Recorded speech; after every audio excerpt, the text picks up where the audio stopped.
8B 8B เดือนนี้แหละไปถามแม่ไอ้บัว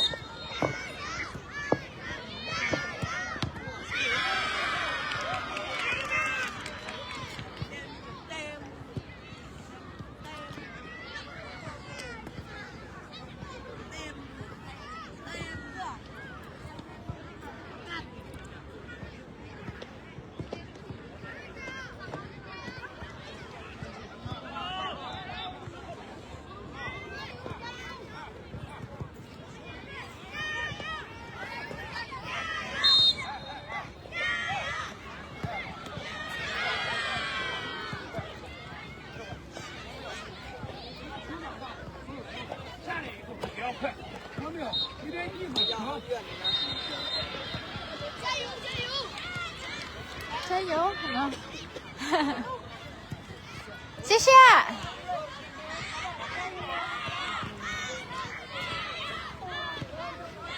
FC เฮาถือว่ายังหลายอยู่เนาะ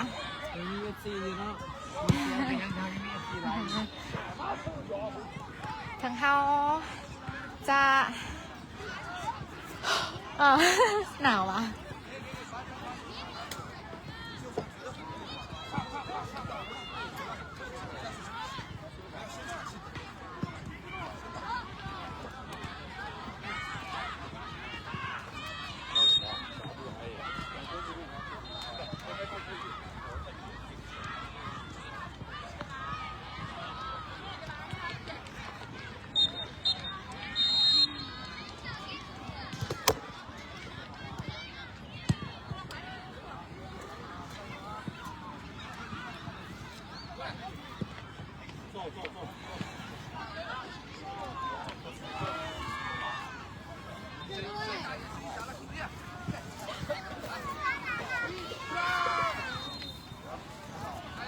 เจ้าสบายดีท่านผู้ชมอีกครั้งหนึ่งนะเจ้ายินดีต้อนรับเข้าสู่ไลฟ์สดของการแข่งขันปัญญีอีลิทคัพหรือนิวเยียร์คัพ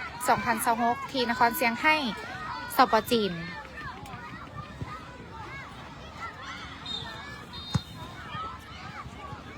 เมื่อวานนี้ถึงว่าเขาจะพ่ายต่อถือว่าเสียเนาะให้กับ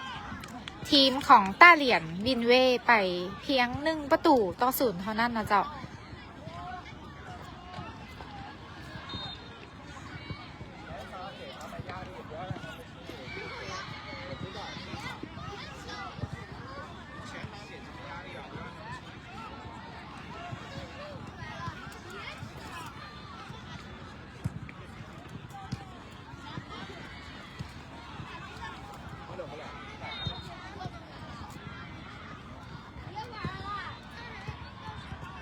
เดินมานี่ถือว่าดีก่อนเมื่อวานนอนนัดสำคัญข้าเจ้าผัดเอาเข้าไป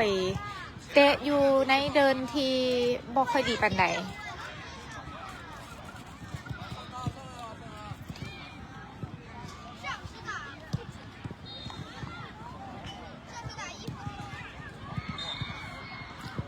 ถึงเขาจะแพ้ในเกมเมื่อวานในเพียง1-0แต่ว่าเขาก็ถือว่าชนะใจแฟนบานและน้องๆสปอร์จินหลายทีมนะเจ้าเพิ่นมาเชียร์และก็เป็นกำลังใจให้พวกเขา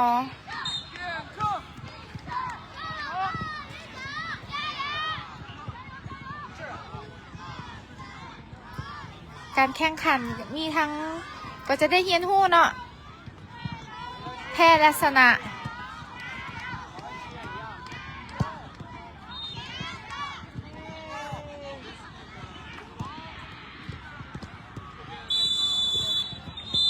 เพราะคะแนนเขาแมนถือว่ายังนำอยู่หลายอยู่เจ้าแต่ว่าเสียดายที่ไปแพ้ให้กับฮอบน็อกเอาท์นะเจ้าเพียงแต่ประตูเดียวเท่านั้น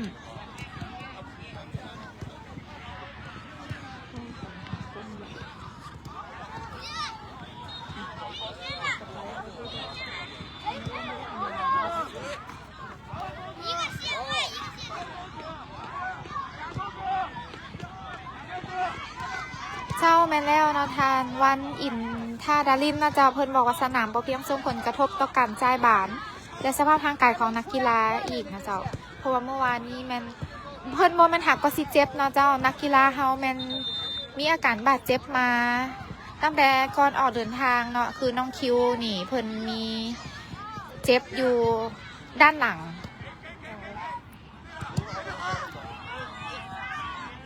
ได้กินยาอยู่เนาะเจ้าเพื่อคลายกล้ามเนื้อกล้ามซีนนะเจ้าแต่ว่าคือสิแต่น้องยังเจ็บอยู่แต่น้องก็ยังสู้เต็มที่เนาะเพราะว่าได้มาแล้วก็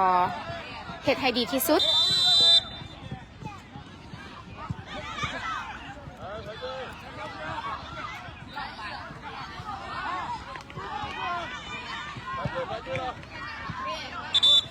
ซึ่งการแข่งขันยูสปอร์จีนี้ก็เป็นสำคัญสำหรับน้องที่หาก็เคยมาเนาะเจ้าคือน้องแลมโบเพิ่นก็ได้มาแลกเปลี่ยนและเก็บเกี่ยวประสบการณ์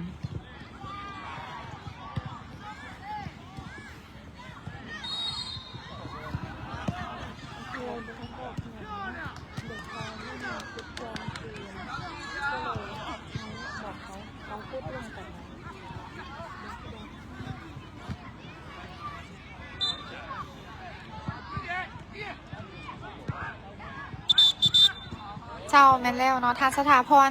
แสงสุวรรณราชเพิ่นกะเว้าเนาะว่าวานนี้กรรมการลำเอียงเกินคือที่ทุกท่านได้เห็นเนาะเจ้าคันแม่นพวกเฮาเฮ็ดอย่างนี่แม่นเป่าโลดบักบีบนี่ข้าเจ้าเฮ็ดและแม่นปล่อยผ่านเนาะตอนนี้โค้ดรวมเด้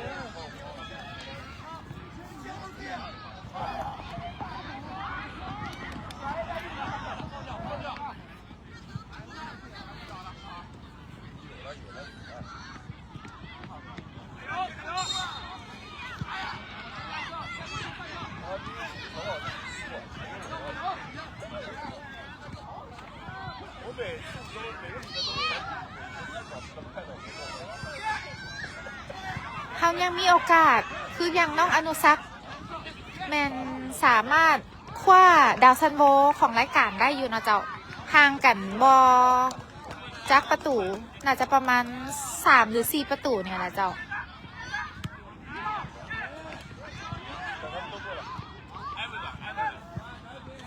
จังใด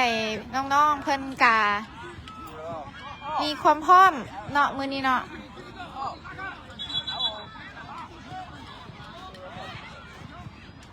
แต่ยังมีความหวังว่าจะเอารางวัลใดรางวัลหนึ่งกลับไปฝากแฟนบ้านที่สปป.ลาวของพวกเรา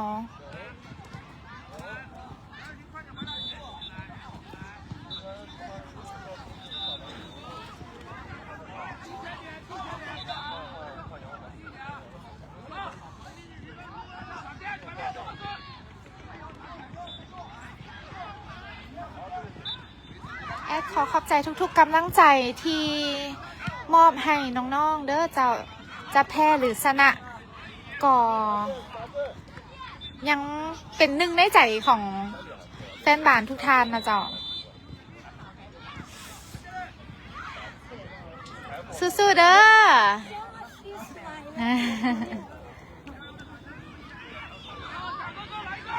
ตอนนี้กำลังรายงานโตนะเจ้าเตรียมเข้าสู่สนาม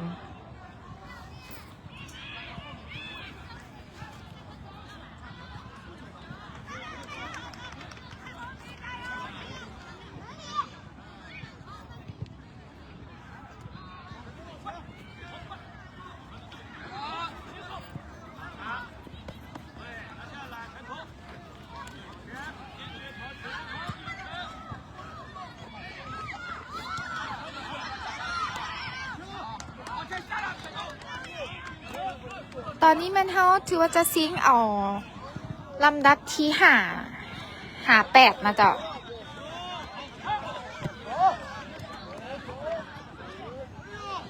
เมื่อวานนี้ที่น้องๆให้หันบ่แม่นแต่ว่า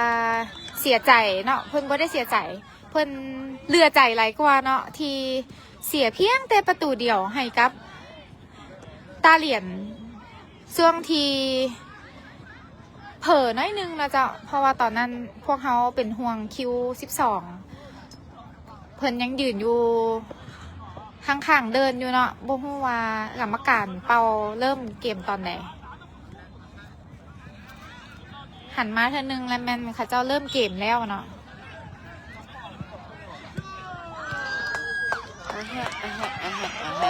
เข้ามาสิอ๋อไก่นี่ไก่ไก่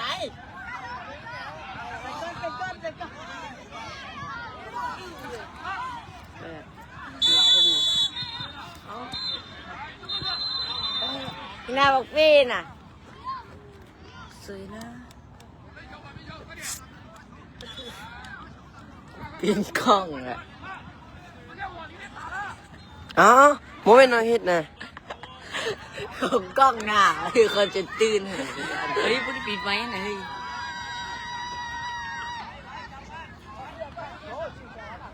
เสีย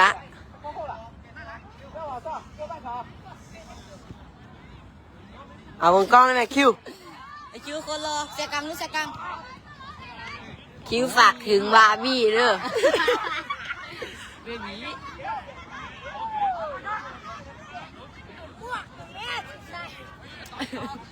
คิวฝากถึงเบบี้เด้อคิวพร้อมเลย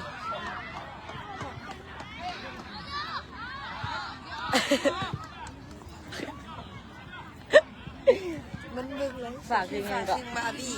แคบไม่กูเบิ่งแคบเนี่ยแคบแคบ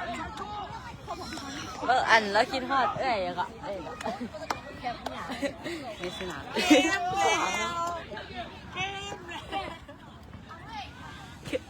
เด็กๆเราถามว่าแคบเนี่ยเจ็บแต่ก็ยังมีความสุขหลายเลยเกี่ยวไว้เท่อะเกี่ยวไว้เท่อะอุ้ยหาก็เกี่ยวเกี่ยวมากเลย ไอ้นางอยู่บอลเบียนเปลี่ยนประตูสกิลเข้าไหมพี่สุรถ่ายเข้าไหมสบายดีท่านผู้ชมที่เคารพยินดีทุกท่านเข้าสู่การแข่งขันอันอายุบ่เกิน12 ปีของ WAG นะครับของเราตอนนี้บ้านอยู่ที่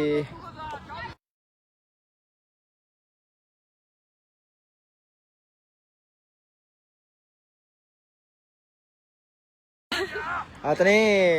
จะเป็นฝ่ายผู้ต่อสู้จะอยู่สีดำขาวและ WG นะครับของเราอยู่ที่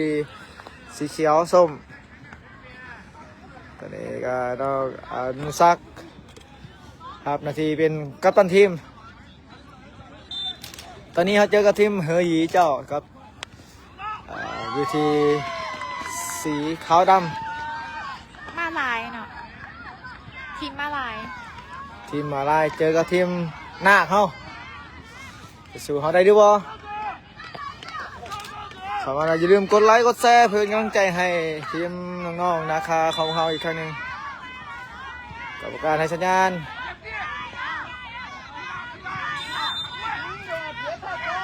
การยิงยาวกันไปเปิดยาวมาที่ปีกซ้ายแต่ตะวันจะบังอาบานได้บ่ตะวันเป็นบังอาบานออกเป็นบานโยนของ WG นะครับของเขา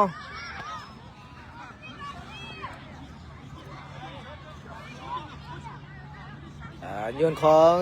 WG อันนี้อยู่ที่คิวถึงสกัดขึ้นไปตายีเอาลงอยู่ที่กุศลแต่อยู่ที่คิวอยู่ที่สายฟ้าให้อยู่ที่หนึ่งสายฟ้าไว้ได้หรือเปล่าถึงสกัดออกไปตอนนี้ยูซิมเขาเตะอีกสนามหนึ่งในเจ้ามีแต่โค้ดพูดจะไลฟ์สดทางนั้นจะแท็กลงสู่เพจเขาเลยเจ้าติดตามทางโค้ดพูดเลยเจ้าตอนนี้อยู่ที่ไตยีมาจากบวิททันว่าฮะยีเจ้าขอโทษเด้ออยู่ที่คิวจะไปได้บ่ถึงบ้านถึงดึงกำลังเป็นบ้านเฝ้าอยู่ได้เงี้ยวางผลอีกแล้วอยู่ข้างอยู่กลางสนามเจ้าตอนนี้อยู่ที่น้องอนุชักจะทำหน้าที่ปันฟรีคิกจะยิงเลยหรือบ่ หรือจะโยนเข้าอยู่ที่น้องอนุสักษ์ยืนอยู่ที่บ้านแล้วกรรมการหันบินมาตรงนี้ยิงไงมายังอยู่ที่หนาตู้โอ้ขอโทษยังอยู่ที่หน้ากูนแต่เขามือพวกเศร้าตู้บานคอยเกินไป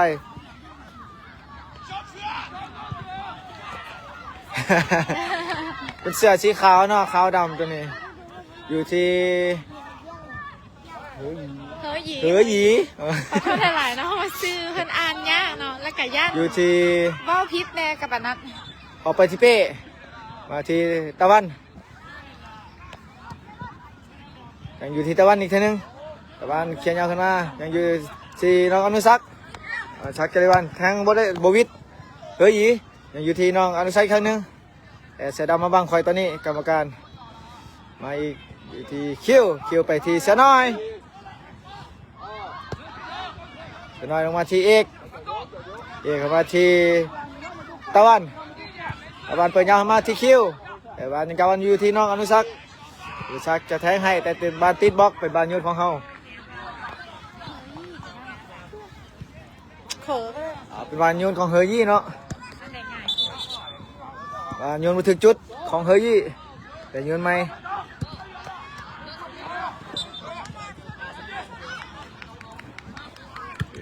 ที่เฮยยี่จะไปเลยว่าบ้านดิสันแต่บวิทตะวันแต่ยังอยู่ที่เฮยยี่ยัง2อยู่ที่เฮยยี่เปิดยาวมาที่ปีกซ้ายจะทันหรือบ่เป้จะออกมาได้หรือบ่เป็นบ้านตั้งเตะ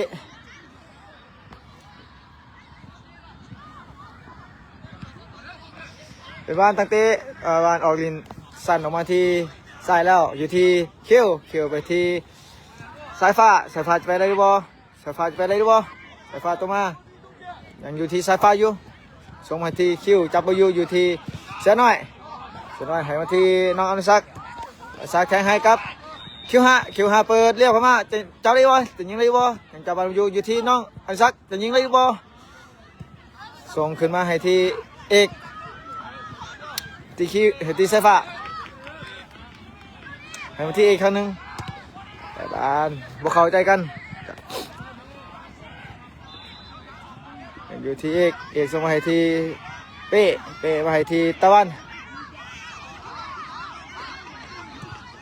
ส่งมาให้ที่ตะวันถึงจะกัดอยู่ที่เฮยยีใน5ได้บ่เป็นบ้านออกของเขาแต่เฮยยีได้ยุ่น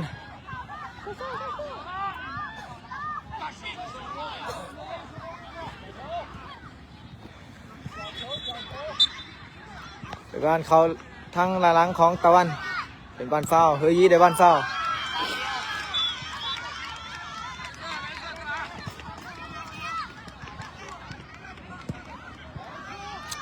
หมายเลข28ยืนอยู่ที่บ้านของเฮยยีเปิดไกลเข้ามาเป้จะจับได้บ่เข่า2เป้แบบสบายเป้จะให้สั้นมาที่ตะวันเปิดยาวขึ้นไปให้ที่สายฟ้าแต่บวิทเฮยยีอยู่ที่ด้านกลางเฮยยีเข้ามาตอนนี้จะวิทย์บ่แต่บ่ฟ้าเถอะอยู่ที่น้องอนุสักษ์แทงให้แต่ติดบล็อกอยู่ที่เอกยังโบพานอยู่ที่น้องอนุสักษ์ส่งขึ้นมาให้ที่เป้ไปบ้านมาให้ที่ตะวันจะไปได้บ่ส่งให้เป้ขึ้นเปลี่ยนมาให้ที่เอกส่งให้ที่เสือน้อยเห็นแล้วเสือน้อยยังยันบ่แต่ส่งให้ที่ตะวันมาที่เสือน้อยอีกครั้งนึงให้ที่น้องอนุสักษ์ที่แบ็กซ้ายลงมาให้ที่แต่ถึกสกัดออกไปในการโยนของเขาอยู่ที่ตะวันแต่ยังอยู่ที่เสือน้อย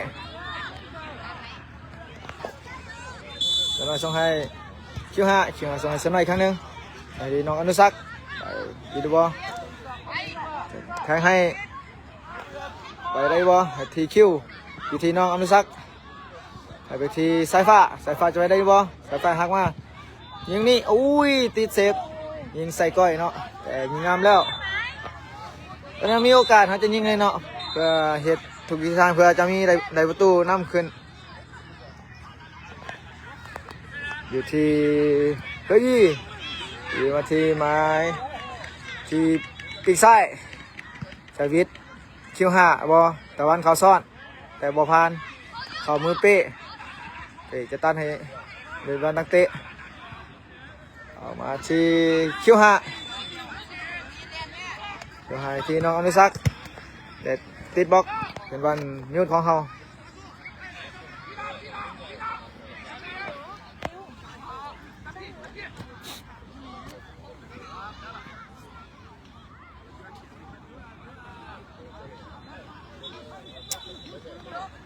ตะวันเป็นฝ่ายโยนให้เกียรน้องอนุสักแต่ส่งบอลขึ้นยอดล้างคอยเกินไปออกไปที่อยู่แดนกลางของเฮยี1-2นี่แต่บวิทย์5ส่งให้เป้ขึ้นเป้ส่งให้ตะวันนำแล้วตะวันจะโยนว่าตอนแทงให้กับคิวจะไปได้บ่ถือคุม2เหมือนเก่าถือคุม2คือเก่าเนาะแต่ว่าอยู่ที่เฮยีแต่บวิทย์ตะวันอยู่ที่เอกที่น้องอนุสักแต่วันถึงงานยิงไกลนี่แต่เขา2เป้ออกไปที่ตะวันอยู่ที่น้องอนุสักแต่ย้อนขึ้นไปให้ครับเอกอยู่มาที่คิวจะได้วันหรือบ่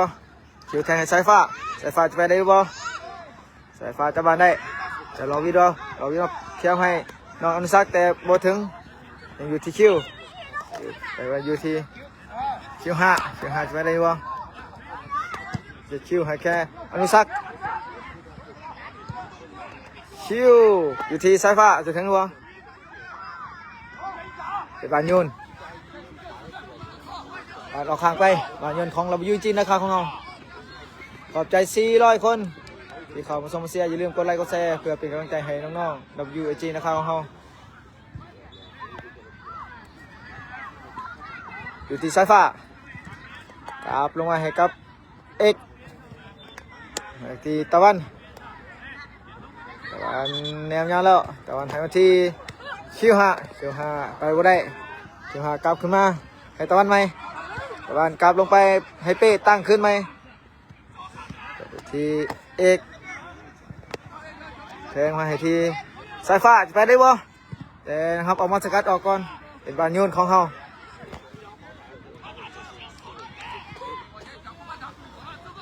ยูซิฟก็มีการแข่งขันอยู่อีกสนามหนึ่งนะเจ้าตัวนี้แยกกันเจาะเวลาแข่งขันก็มุ้งเดียวกันก็เลยได้แยกกันไปทำการไล่สด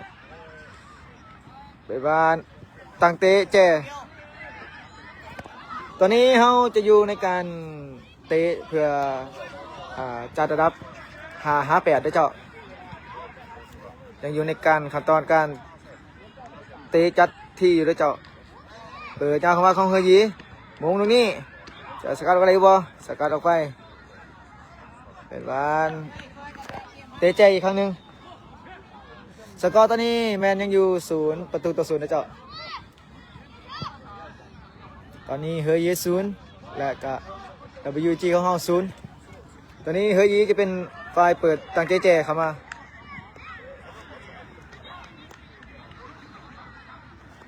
เปิดยาวเข้ามาเอกสกัดออกมาได้น้องอนุสักเบียดบ่ได้บ้านเขาดังเป็นบ้านเฝ้าน้องอนุสักในบ้านเฝ้า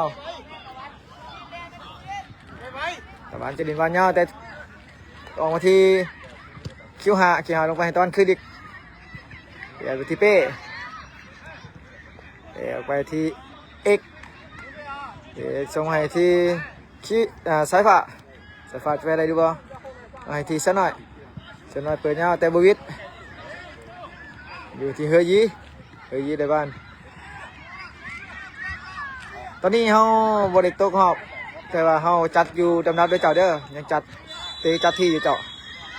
จัดระดับ5-8ด้วยเจ้าส่วน1-4นั่นเป็นเขาบริโภคหอบแล้วเจ้า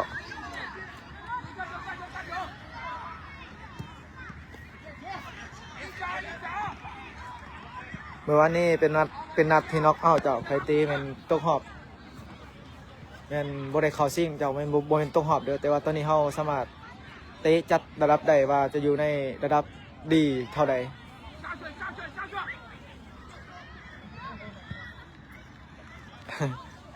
กรรมการเป็นการเนาะเพราะว่าเขาบริเขาหอบเลิกเนาะ ถ้าเขาหอบเลิกวันนี้มันยุ่งยากเลยเจ้า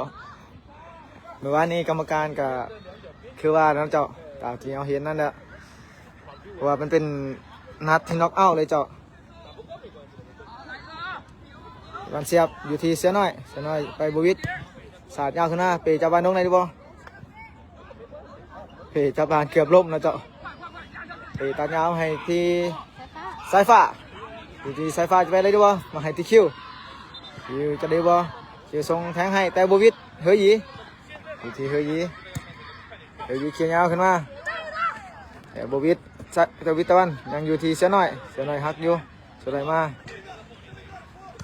เลยแทงให้คิวห้าจะยกให้ดีวะให้ที่น้องอนุสักแทงให้คิวห้องที่น้องอนุสักเปลี่ยนไปที่ปีกซ้ายแต่บวิทเมื่อกี้ยังอยู่ที่สายฟ้ายังไปได้บ่วางให้ที่แต่ถือตายีสกัดได้อยู่ที่เฮ้ยเดี๋ยวบ้านจะยิงดีบ่เข่าทางซ้ายตัดเข้ามาแต่ที่บอกเคลียร์ขึ้นมาของตะวันยังอยู่ที่คิวห้า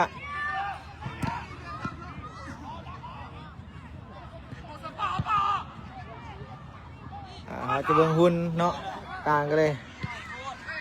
เมื่อทีมนี้ก็เป็นทีมที่หุ่นใหญ่เนาะ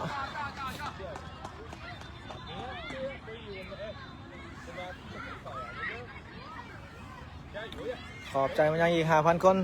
ที่เข้ามาติดตามชมหับเชียร์น้องๆ WG นะครับเฮารุ่นอายุบ่เกิน12 ปี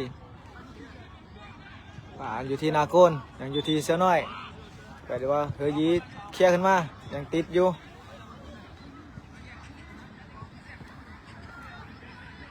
อยู่ที่สายฟ้าส่งบ้านบอดี้ปานใดแต่ถือสกัดออกเฮยีสกัดตะวันออกไปปานยนต์ของเฮาอีกครั้งนึง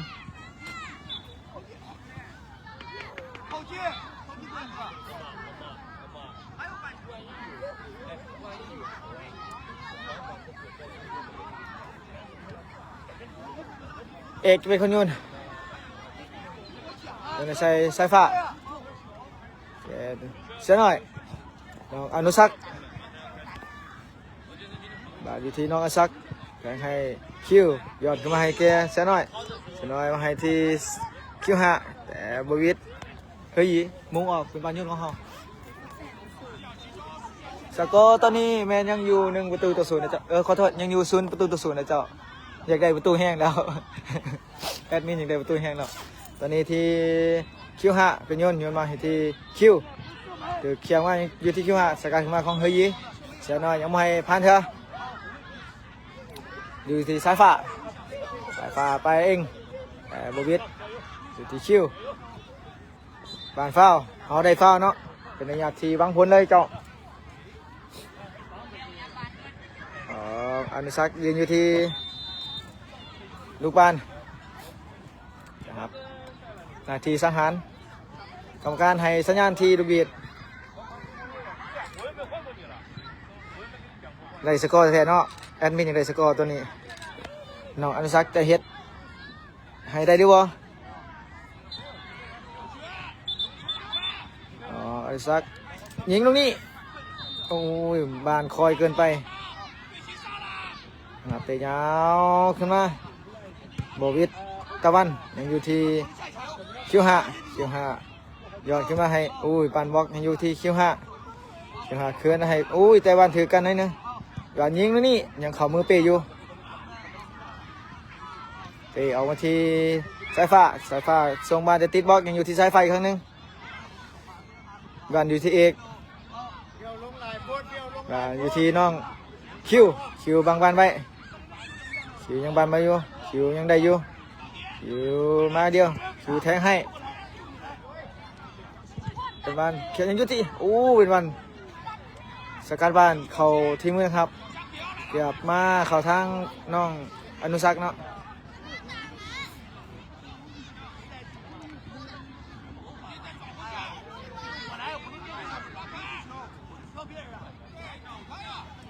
สิเฮยีได้บ้านเฮยีออกมาที่ปีกซ้ายแต่ คิวห้าสกัดวางไปพอแล้วเปรี้ยวพอแล้วเสร็จนั่นแหละ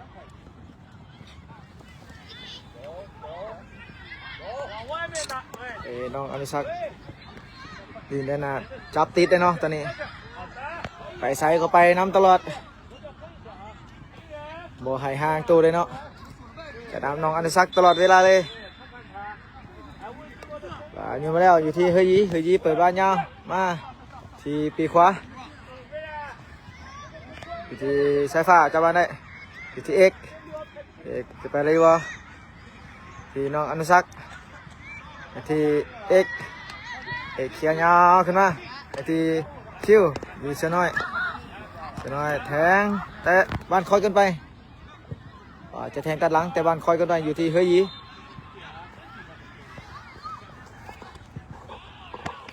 เดินยาวขึ้นมาอยู่ที่เฮยยียิงเลยบอ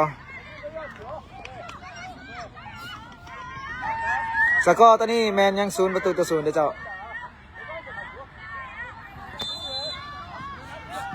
เป็นบานโยนของ WG นะครับของเรา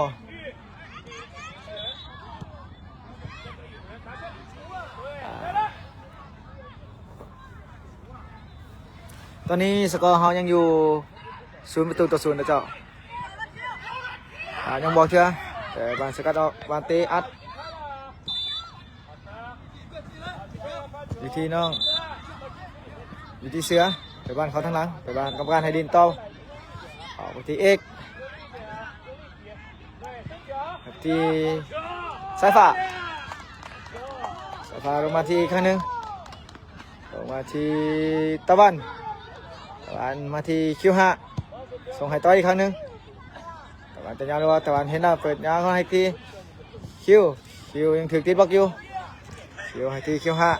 ที่คิวครั้งหนึ่งเป็นที่ตะวันอีกทีน้องอนุสักสายฟ้าไปได้หรือเปล่าสายฟ้าไปได้หรือเปล่าสายฟ้าจบได้บ่สายฟ้าจบเองอุ้ยยิงบานปลายตีน้อยนึงเนาะเจ้าเกือบได้สกอร์ขึ้นนำถือว่าตอนนี้เขาเริ่มบุกนักขึ้นแล้วเฮยยีดินสันออกมาที่เบื้องขวา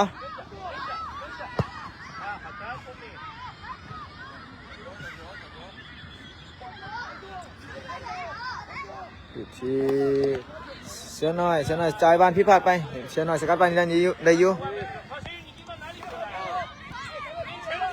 ซักบ้านเขียนยาวขึ้นมาของพวงสาวตู้แต่บบิดหัวเองมาการหัวเอกเปจะออกมาเอาได้ด้วยบ่ออกมาเคลียร์ออกไปบ้านออกข้างไปบ้านยนต์ของเฮยยี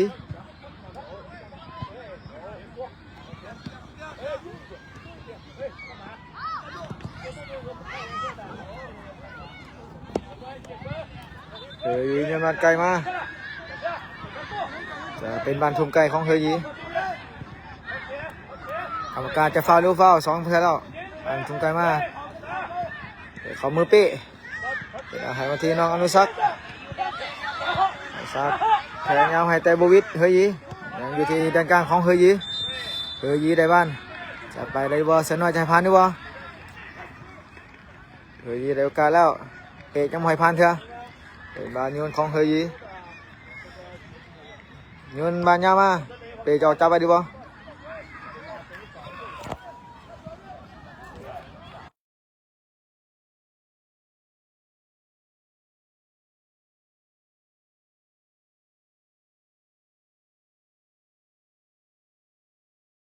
เป็นบ้านตั้งเตเจอันนี้บ้านเป็นตัวเอาเป้าเข้าไปแล้วคิวหาออกมาเป็นบ้านตั้งเตเจของเฮยยีจะได้ประตูขึ้นนำ WG นาคาเขาได้ดีบ่กับการเป่าปิดแล้วเกิดยาวขึ้นมาถือเอาเป้าสกัดออกไปเป็นบ้านโยนของเฮยยีอย่าลืมกดไลค์กดแชร์เพื่อเป็นกำลังใจให้น้องๆ WG นะครับของเราอีกครั้งหนึ่งตอนนี้ทำช่วงเข้ามากับ471 คนแล้วอย่าลืมเข้ามาชมเสียงน้องๆอีกครั้งหนึ่งตอนนี้วันอยู่ที่เฮยยียุ่นวันไกลมาแต่บุวิตเอาเป้ายิงตรงนี้ข้ามคานไป เป็นบ้านตั้งเตะจากประตูนาคาเฮาออกมาที่เอกกลับมาที่เป้ครั้งกลับมาที่ตะวันยาวให้ที่เสือน้อยแต่บานย้อนหลังไปเป็นบานออกบานทุ่มของเฮยีหมายเลข11โยนหน้าขึ้นไป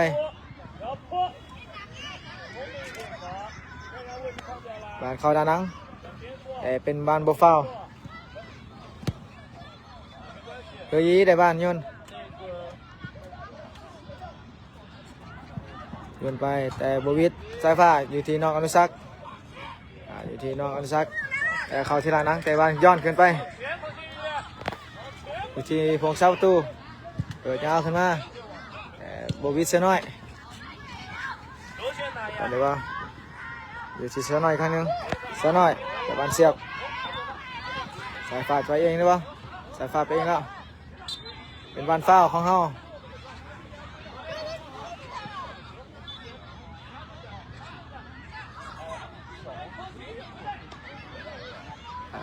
ตอนนี้เป็นหุบหางที่ใหญ่เนาะกับบูฮูกันว่าอายุเขาจะเท่าไร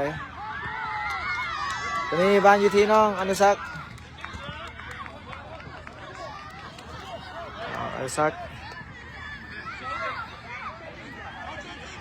เกิดยาวเข้าไป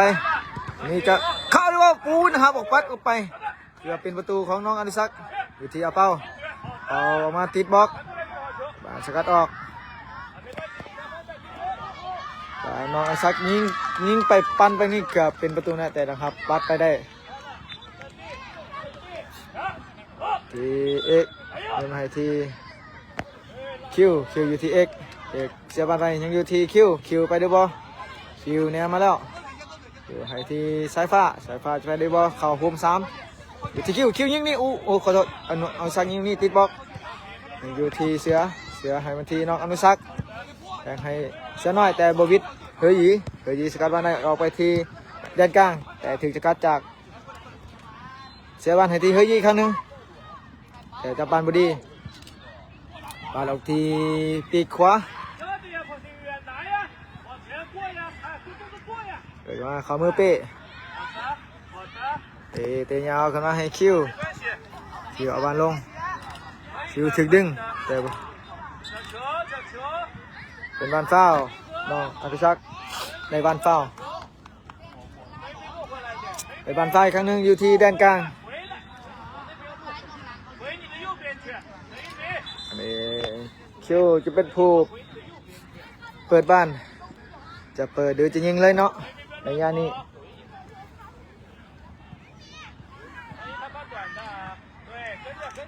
อยู่ที่บ้านแล้ว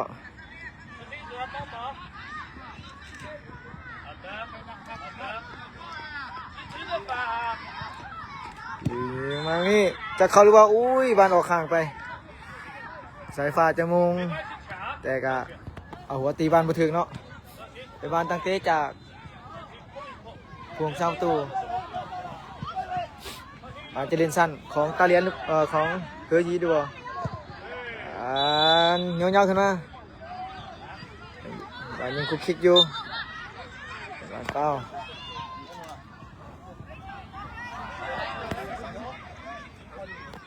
เฮยีได้เฝ้าเด็กสิบยืนอยู่ที่บ้านเปิดเท้าเข้ามาลงชัดนี่แต่บ้านออกหลังไปบ้านเฮาบ่มีคนนำเลยเนาะกินนี่2 คนขึ้นแบบบ่มีผู้จับได้2 คนกินนี่แต่ยังหมดมีประตูเกิดขึ้นเถอะให้ทีคิวอยู่ที่คิวไปด้วยบ่น้องไอซักเข้ามาซอยเป็นบ้านออกบ้านยนต์เขาเคยยีสกอร์ตอนนี้แม่ยังอยู่0-0นะเจ้าอยู่มันที่เฮยีในบ้านใช้ไม่ได้10เฮยีจะเลยบ่ไปออกมาแบบบอกมูขอใจกันนิดนึงแต่ยังอยู่ที่เอกส่งให้ที่กรรมการเป่าลูกบีดหมดเวลาครึ่งแรกไปอยู่ที่อยู่ที่สกอร์0-0WG เฮา0นะคู่ต่อสู้เฮยี0ตอนนี้เฮาจะพักเบรก ครึ่งเวลาที่หนึ่งไป แล้วเขากลับมาเจอกันในครึ่งเวลาที่สอง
สบายดีท่านผู้ชมเนาะตอนนี้นำผู้ชมเข้ามาสู่เครื่องเวลาที่สองนี่โค้ชต้นตะกิดหรือโค้ชเสือก็ได้ติวน้องๆเพิ่มเติมเนาะคนเห็นอะไรแก่ ไข่เนี่ยได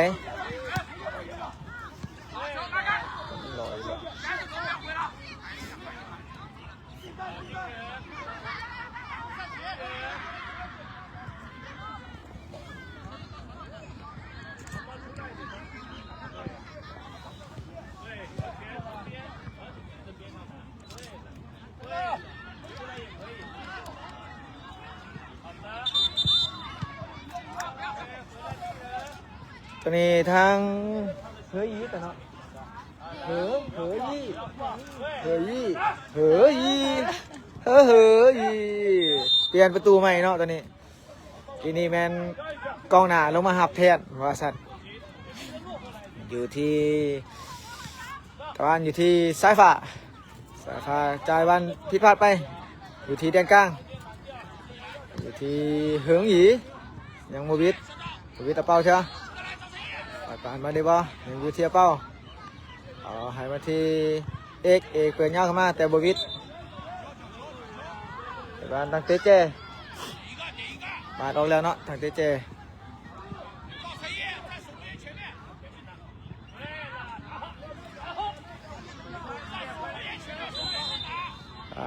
ปารุบิดแล้วขึ้นมาแต่โบวิดเอาเป้า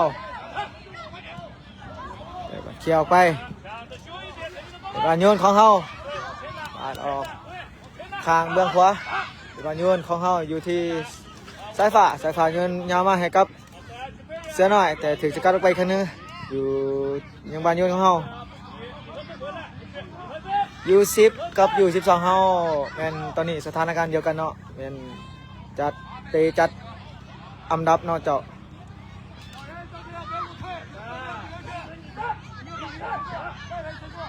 อยู่ที่เป้าเอาถึงเสียบที่บ้านเฝ้าได้เฝ้าสกอร์ตอนนี้แมนยังอยู่0-0นะเจ้ากรรมการไอ้สังเกตน้องอนุสักจะครับนาทีสังหารสีคิกในยะวางผลพวกเสาตูจะหักแนวใด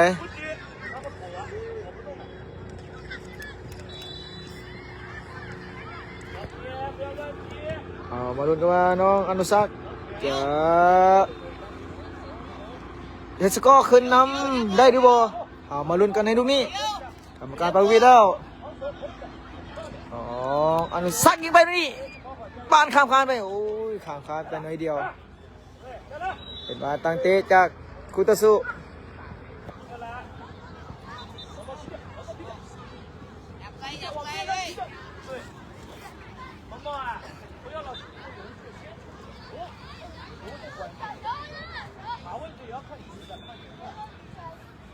เป็นบาตั้งเตะจากคุตสุ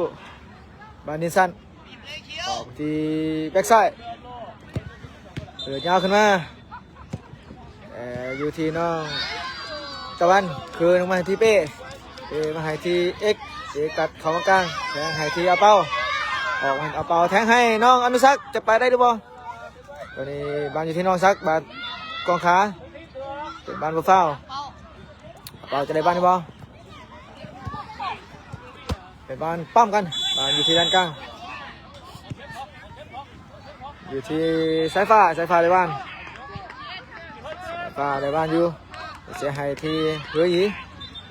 เป็นบ้านเฝ้าเสียหน่อยเฮ็ดบ้านเฝ้าเนาะ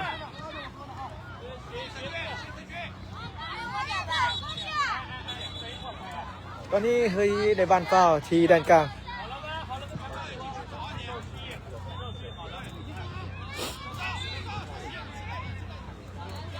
ตัวยาวเข้ามาเขาเฮยเข่ามือเป๊ะ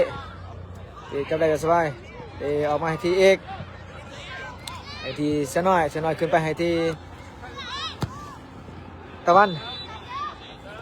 กลับขึ้นมาให้ทีเป๊ะออกมาที่ให้ทีเอกให้ทีเสน้อยจะไปได้หรือเปล่าให้ทีน้องอนุสักแต่เคลียร์มาเอาเป้าไปบานเคลียร์ออก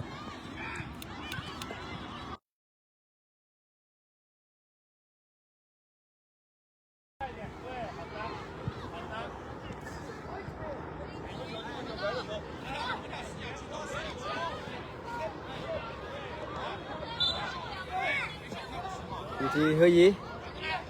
หึงยีโยนไปจะผ่านเอกบอแต่บ่ผ่านเอกจะยาวหรือว่าเอกออกบอลสั่นไปทีเป้ยาวขึ้นมาให้อาเป้า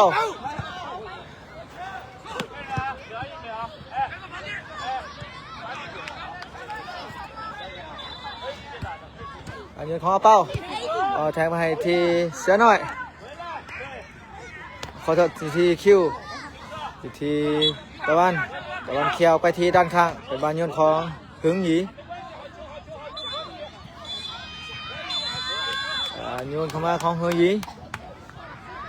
อยู่ที่ปีไซขึ้นมาที่แบ็กมาที่แบ็กไซข้างแตมโบวิทสายฟ้าอยู่ที่หึงหยีคืนหลังขึ้นมาหลังครับจะเขียวออกไปอยู่ที่ปีไซแต่โบวิทตะวันให้คิวจะไปได้หรือเปล่ายังไปบุวิทเถอะถึงยีแทงมาที่หน้าแต่เคียร์ชนมาไปได้หรือเปล่าจะผ่านเอกหรือเปล่าเอกใจผ่านบ่แต่เอกบ่ให้ผ่านตรงนี้แต่บานโยนของหึงหยีขอบใจทำสม300 คนเนาะตอนนี้อยู่ที่กลับลงมาให้ที่เป้แทงให้ที่เอาเป้าจะไปได้บ่เอาเป้าจะไปวิทย์บ่อยู่ที่เอาเป้าให้ที่เสียหน่อยแทงบ้านบ่วิทย์เถอะสกอร์ตอนนี้แม่ยังอยู่0-0อยู่ที่ตะวันเป้ออกมาคุบได้เป้เอาไปที่ให้สายฟ้าพิงมาจับบ้านบ่อยู่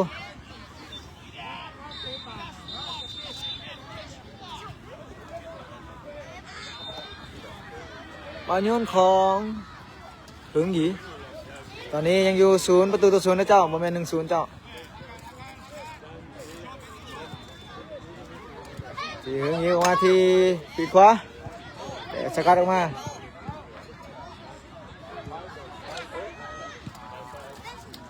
ที่จับให้ได้เตะถิ่มดีโหจน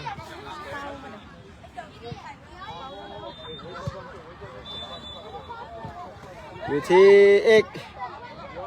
โยนมาให้ที่คิวบานออกข้างบานโยนของ W เจนนะครับของเขา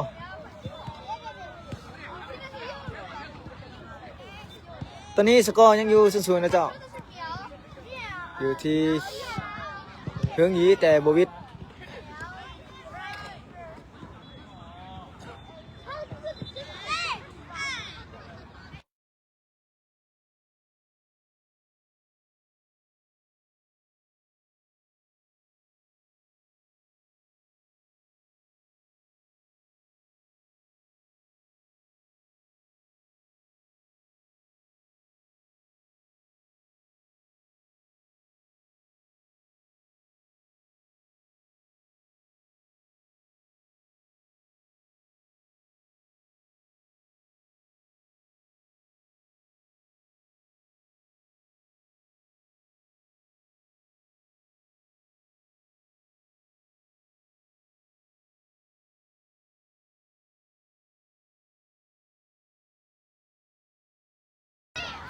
อยู่ที่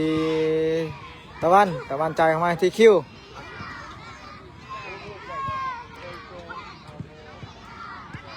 อยู่ที่ตะวัน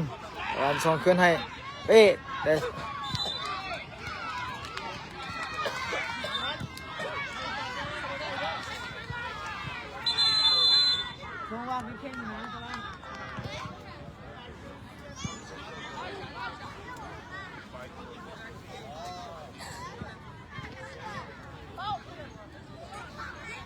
ตอนนี้เปย์มาแต่ถือเสียบบานฟ้าเปย์บ่เป็นยังเนาะแต่ทางเฮยีได้บ้านฟ้าทางเฮยีเห็ดบ้านฟ้าแต่ได้ใบเหลืองไปหมายเลข10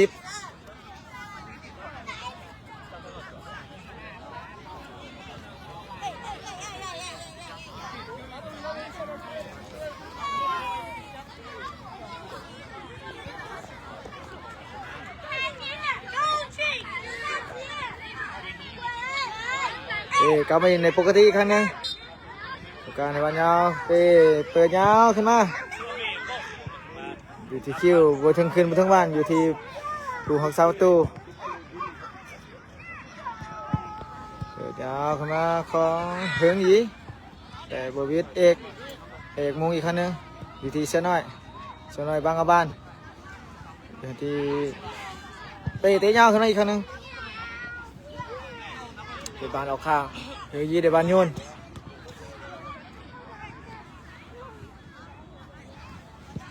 สกอร์ตัวนี้แมนอยู่ที่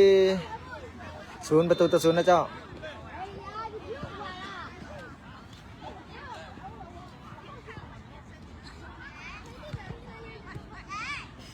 อยู่ที่น้องอนุสักดิ์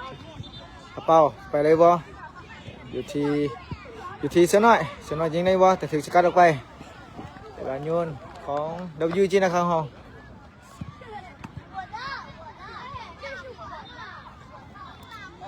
โยนมาของสายฟ้าบานบินไปแล้วแต่จะยิงได้บ่แต่ขอมือนะครับเปิดยาวเข้ามาของเฮิงยีจะผ่าน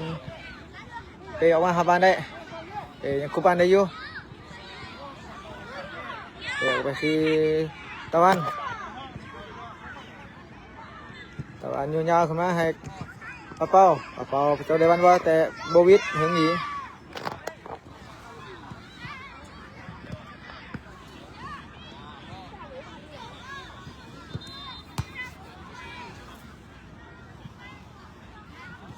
สกอร์ตอนนี้แมนยังอยู่0-0นะเ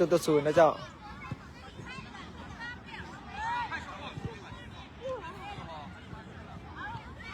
เดี๋ยวนาทีเป้ามาที่น้องอันซัก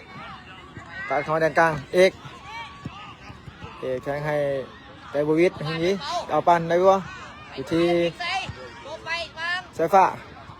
าให้มาที่น้องอันซักแต่บวิทอยู่ที่เสียน้อยจะไปได้บ่เสียน้อยจะยิงได้บ่แต่ถึกสกัดเข้ามาอยู่ที่ตะวันคิว5ไปวิบวิทการถึกสกัดออกเป็นบอลโยนของเฮาสกอร์ตอนนี้แมนยังอยู่0-0นะเจ้าเป็นบอลโยนของ WG นะคะคิว5โยนมาให้ที่เสียน้อยตัดมาติดบล็อกเป็นบอลเตเจของ WG นะคะของเฮามาดูกันว่าน้องอนุสักดิ์เปิดมาได้อยู่บ่ตอนนี้อยู่10เฮาขึ้นนำไปแล้ว1-0น้องอนุสักดิ์เป็นผู้รับหน้าที่เปิดเตะแจเข้ามาให้สัญญาณหมดแล้วเปิดยาวเข้ามาจะมงได้บ่อู้ผิดขึ้นมาทั้ง3คนอยู่ที่เสือจะได้เสือหลอกมาเสือให้คิวแทงมาโบวิทสาดยาวขึ้นมาแต่โบวิทเอกยังมงเลยอยู่ที่เอกเป็นพลาดแต่อยู่ที่เป้มานำได้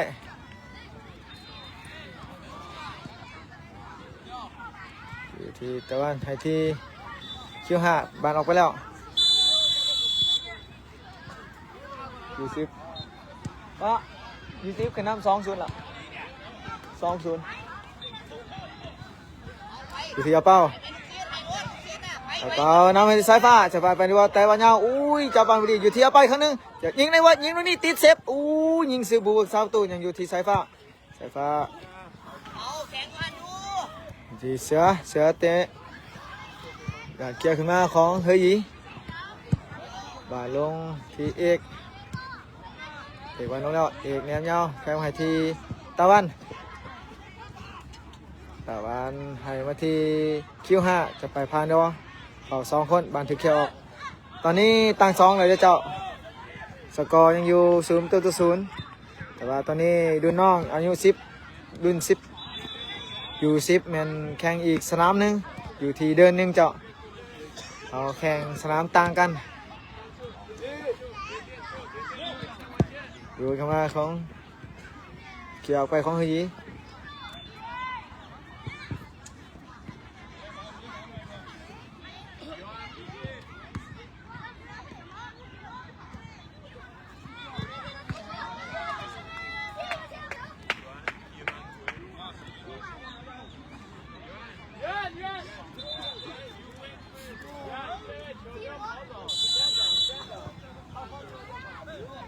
ก็คือกันเนาะออกมานี่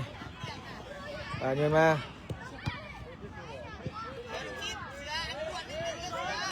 มีเสือ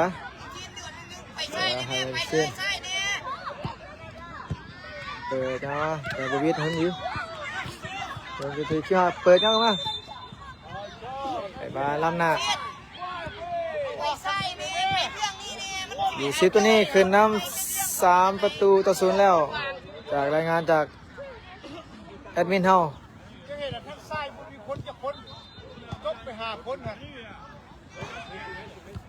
อยู่ที่ต้นมุงมาอยู่ที่สายฟ้าฝากไปวิดีโออยู่ที่อาเป้าฝากเคียงมาเป็นวันยุนเอกมายุนเอกยังไงอาเป้าออกไปเลยดีบ่ออกไปเองอยู่ที่เสียน้อยเสียน้อยให้อยู่ที่อาเป้า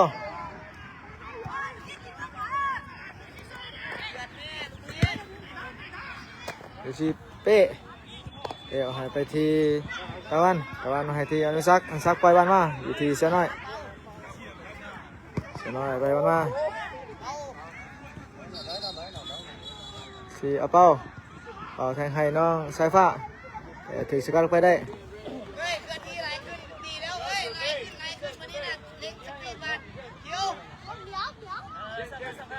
ไปบ้านโยนสายฟ้าจะโยนไกลมาที่เสือจะอยู่ว่ามีเสาสองยังอยู่ที่อาเป้าจับบ้านบดี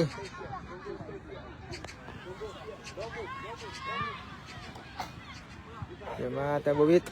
ตะวันอยู่ที่อาเป้าให้มาที่เสือน้อยให้แต่บวิทมีเสือน้อยอีกเลยบ่อยู่ที่พุทธสุออกมาที่ปีกซ้ายแต่ตะวันบางวันออกยังบ่ออกเชียวมาที่เป้อีกครั้งหนึ่งมาที่เอกให้ไปที่อาเป้าไปบ้านบุตรตีน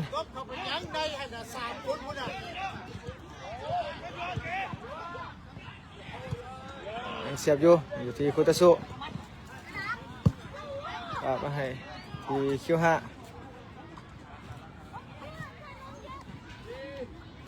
วานโยน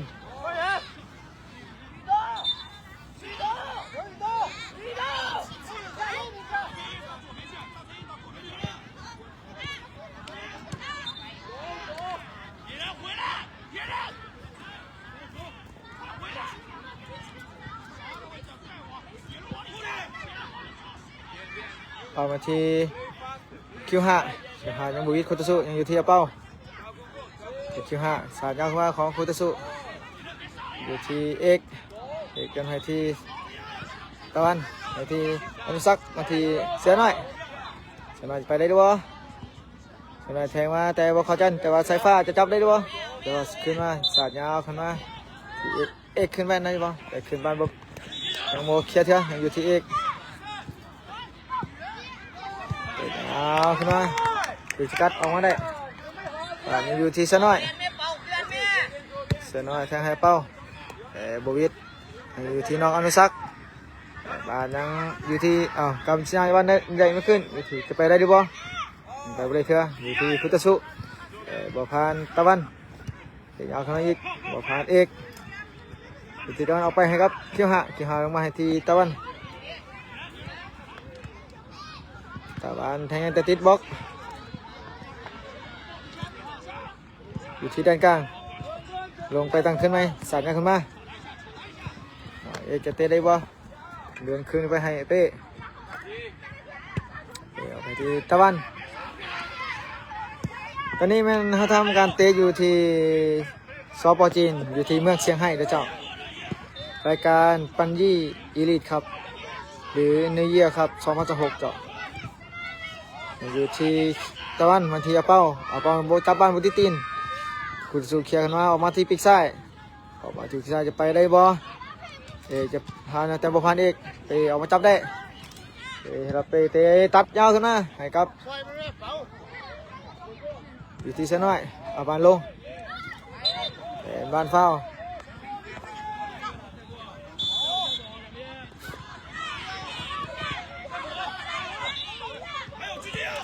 บ้านให้เสียง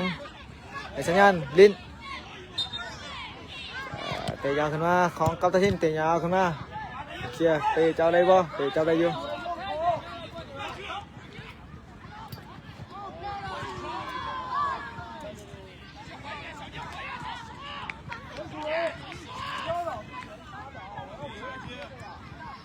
อยู่ที่น้องอนุสักษ์เปลี่ยนมาให้ที่เอกให้ที่ลูกสายฟ้า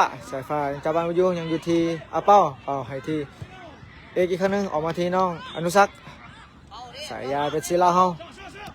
ดอกกิ่งมาที่อยู่แทนด้านกลางเปลี่ยนออกไปที่เปียกขวา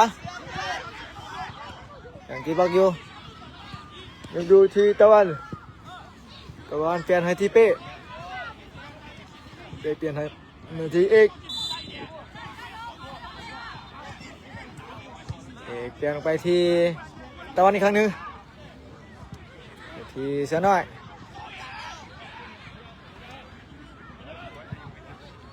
ไปที่คิวจะได้บ่คิวตัดเข้ามายิงนี่ติดเซฟโอ้ยิงติดผู้รักษาประตูอยู่เจ้าเกือบเป็นประตูของ WG นะครับเขาจักเชื่อละ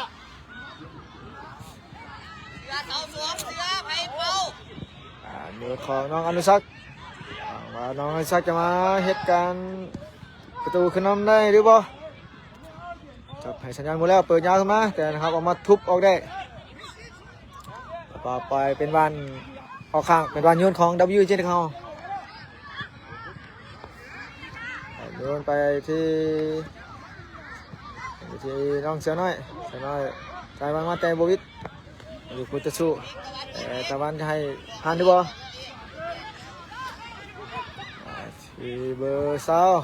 ส่งไปที่ปีกซ้ายสกอร์ตอนนี้แมนยังอยู่0-0เจ้าอยู่ที่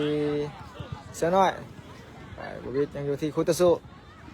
ยังอยู่ที่ด้านกลางเถอะบ้านเอกจะให้ผ่านได้บ่เอกไม่ผ่านเอกไปอีกคนเดียวได้บ่เอกจะไปเองได้บ่ตั้งมาของอีกซีนที่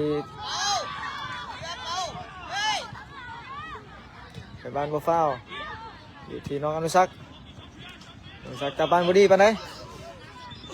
อยู่ที่คิวจะให้ผ่านได้บ่ตะวันจะให้ผ่านได้บ่ตะวันจะให้ผ่านได้บ่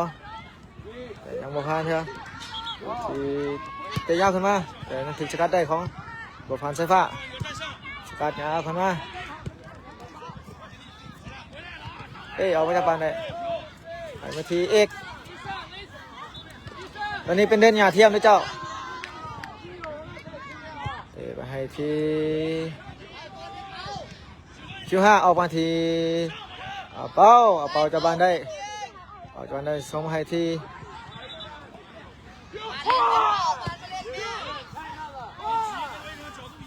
ตอนนี้สกอร์เฮายังอยู่0-0เจ้า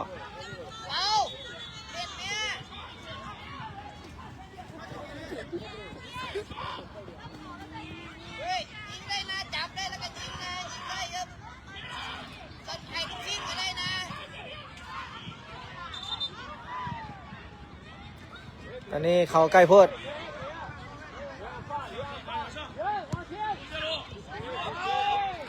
ให้ติเสียน้อยแต่บ้านยังไปเถอะถือเคี้ยวมา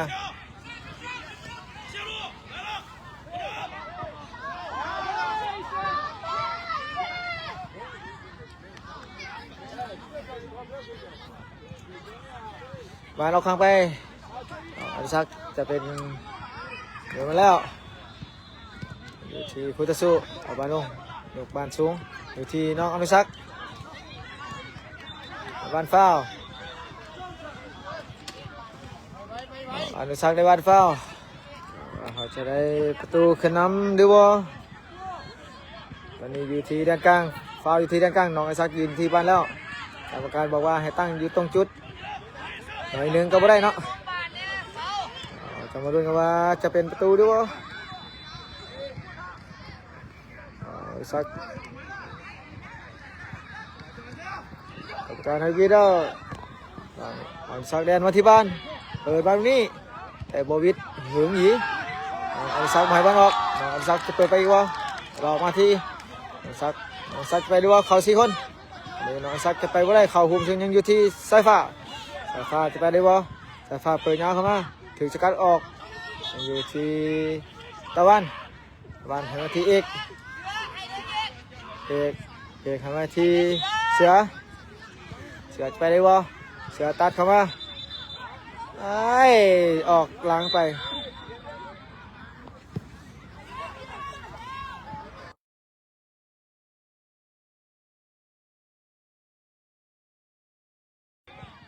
ต่างเตียงยาวขึ้นมายังอยู่ที่น้องสายฟ้าจะมาได้ส่งขึ้นมาให้ที่เอกไปที่ตะวันให้มาที่อนุสักจากแทงให้ที่เอาเป้าจะยิงบ่เป้าจะยิงแล้วถึงสกัดออกไป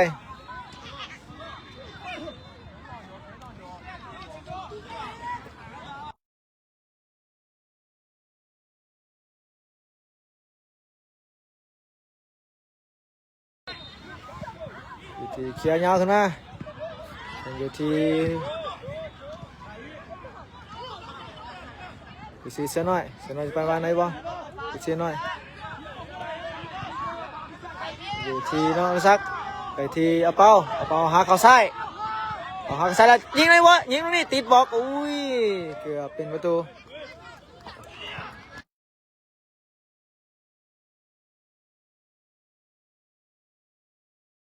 ยัง0-0อยู่ขอปักแล้วสกอร์ตอนนี้ยัง0-0เจ้าตั้งแต่เจของน้องอนุสักจะเฮ็ดประตูได้หรือบ่ยาวมายิงโมงไปอุ้ยข้ามคานไปดูนี่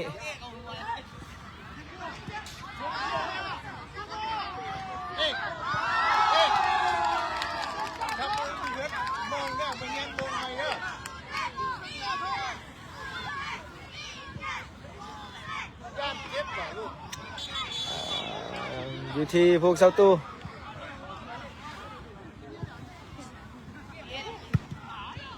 อยู่ที่เอาเป้าไปได้บ่ที่เอาเป้า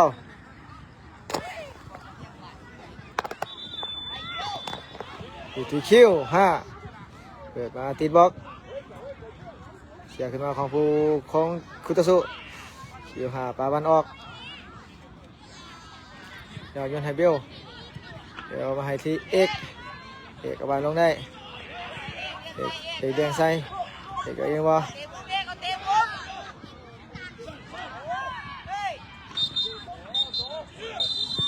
เป็นบอลเบิดเวลาต่าง2เฮาอยู่ที่0-0เฮาจะเฮ็ดเฮาจะมาดวลจุดโจทย์กันว่าใครจะเป็นผู้ชนะตอนนี้น้องWG นะของเรากลับมาปรึกษากันใครจะได้ลูกโทษเนาะเจ้าใครจะชนะ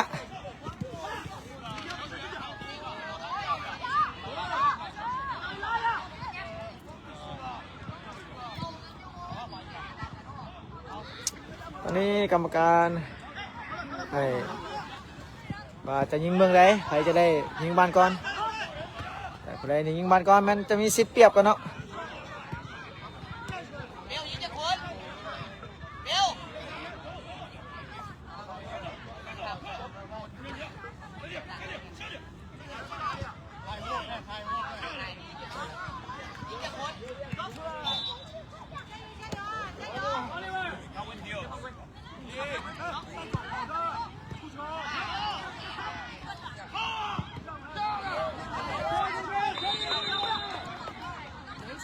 ทีมเผยนี่ก็แมนสนามมา3-4 นัดติดคือกันนะเจ้าจะมาดูว่าเป้จะช่วยครับป้องกันประตูจากลูกโทษได้หรือบ่นี่เอาตีกันว่าใครจะสังหารลูกโทษ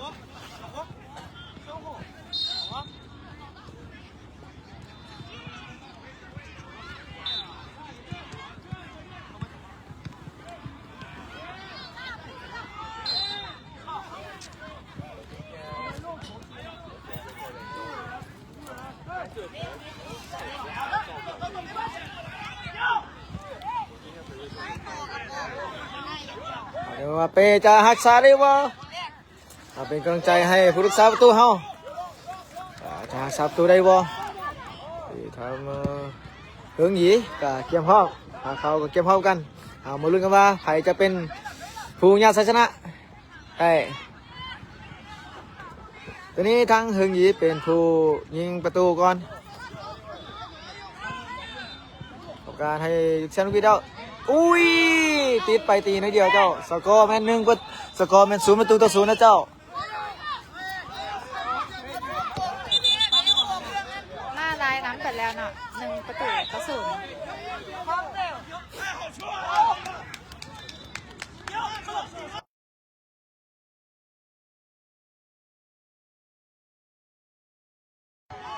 นี่ทางน้องอนุสักยืนอยู่ที่บ้านเอาสักแลนที่บ้านยิงลูกนี้เรียบร้อยไปถึกแต่ว่าไปบ่ฮอดเจ้าตอนนี้เขาเข่า1-1แล้วเจ้า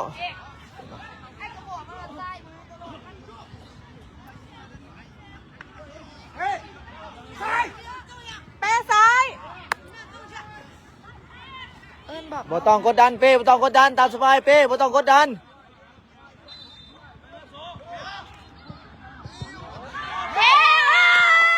เป้ฮับไปแล้วนี่ยิงสเป้สามารถป้องกันประตูได้เก่งเลย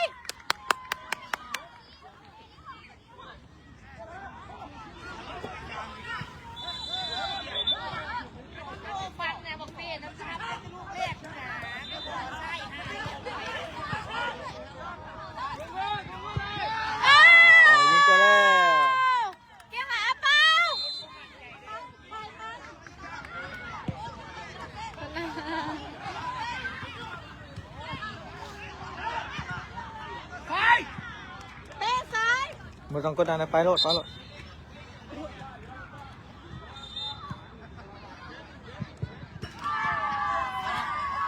ก่ง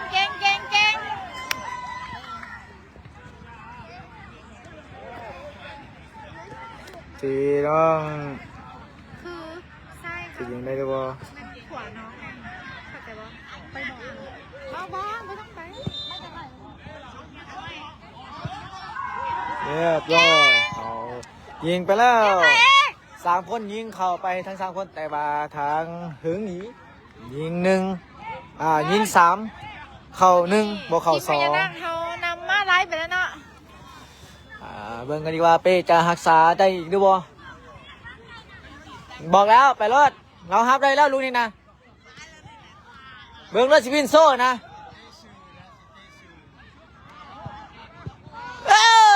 โก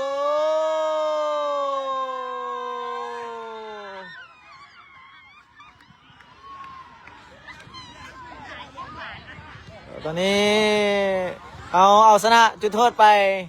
ด้วยสกอร์4-1ทีมเฮืองหยียิงบุกเข้า3ทีมเขายิงเข้า4ถือว่าเขาเอาชนะเฮืองหยีไปด้วยจุดโทษ4-1ต่อไปดิชนะเจออีกวะเจอที่ไหนเดี๋ยวถามน้องกังว่าทางยูซิเป็นอะไรยูซิชนะ6เลย6 7เลย6 7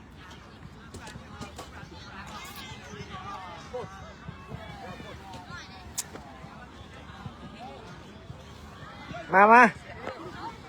วันนี้เกมไหลขอบใจโค้ชก่อนโค้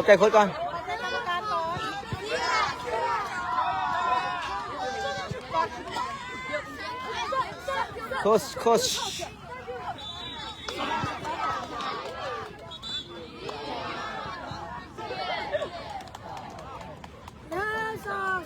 พ่อใจกองเชียร์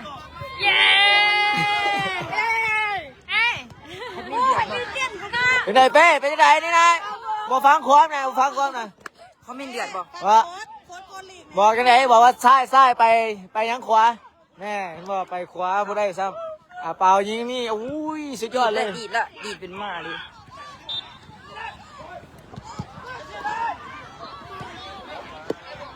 เก่งหลายชนะทั้ง2รุ่นเนาะของนัดนี้เป็นอะไร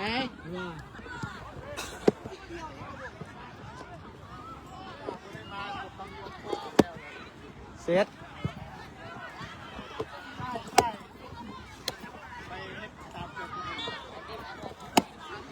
เก็บเครื่อง เอาแล้วแล้วจะเป็นคนผิดโทษบอกดีของตัวเองผิดตัวได้ยินอ่ะเป๊ะ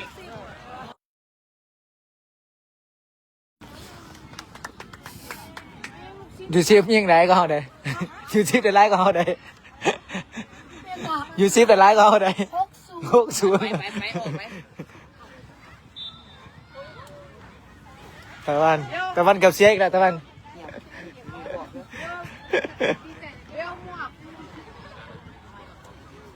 มันก็ได้ลงอยู่ที่หรอ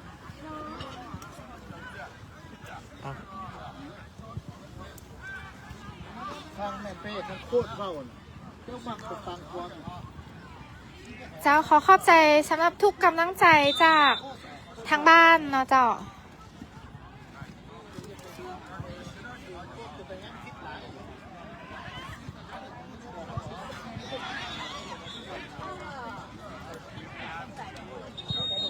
วันนี้ถือว่า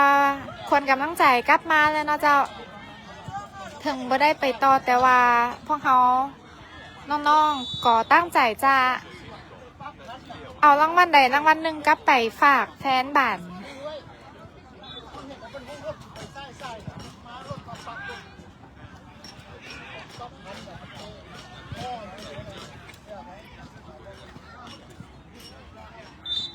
ขอบใจสำหรับทุกคอมเมนต์และกำลังใจด้วยเจ้าฝากติดตามการแข่งขันในช่วงบ่ายเจ้าไหนแอดจะลงตารางเวลาให้ในเพจอีกทีนึงเด้อ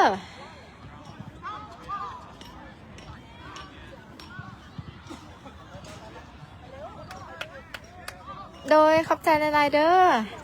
มื้อนี้ยูซิปเฮากะเฮ็ดได้ดีเนาะเพิ่นเอาชนะไป6-1เมื่อวานนี้เสียกำลังใจหน่อยนึงเนาะเจ้าแต่ว่าเพิ่นก็สามารถกลับมาได้น้องๆเขาเก่งอยู่แล้วเนาะเมื่อวานนี้ลักกี้กับนอนบ่รับเลยเนาะเจ้าเพราะว่าคิดฮอตเรื่องกันเตะบาทแต่ก็มีกำลังใจกลับมาแล้ว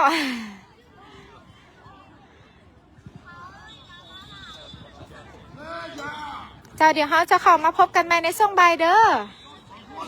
ขอบใจหลายๆเจ้าสบายดี